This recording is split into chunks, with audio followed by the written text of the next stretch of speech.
Allô, défi de 90 vidéos en 90 jours. Et aujourd'hui, le jour 1. La différence entre un REER et un CELI.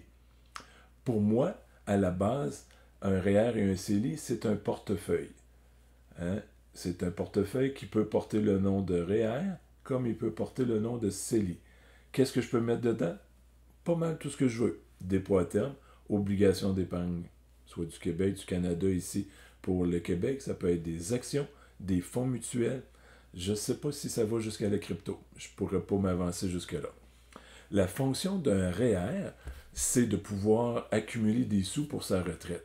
Et en plus, la beauté ici au Québec et Canada, peut-être dans d'autres pays, c'est de diminuer notre salaire brut sur le rapport au revenu, sur notre rapport d'impôt. Donc, si notre taux d'imposition est d'environ 40%, si je mets 1000 dollars dans un REER, bien, je vais retirer 400 dollars supplémentaires ou diminuer ma dette fiscale sur mon rapport d'impôt de 400 dollars.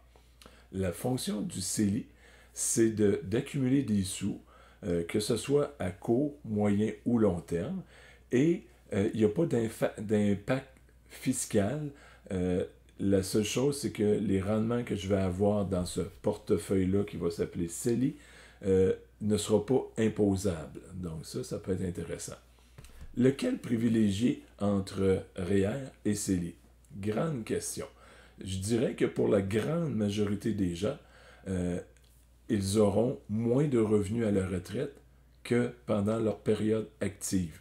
Dans ce cas-là, l'idéal serait d'aller en priorité sur les REER, toujours avec une optique de mettre les sous à long terme pour la retraite, versus un CELI.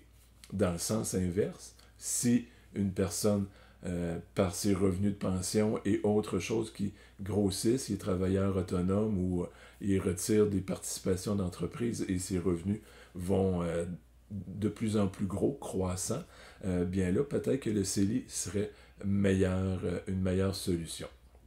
Donc, si tu as aimé, je te demande de partager.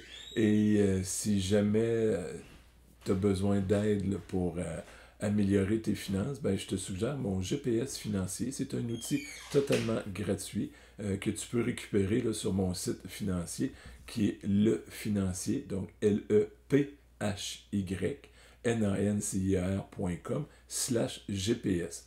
À cet endroit-là, tu pourras récupérer un outil gratuit qui va te donner une image pour voir si ta situation financière peut s'améliorer. Sur ça, bien, je te souhaite une sucrée de belle journée.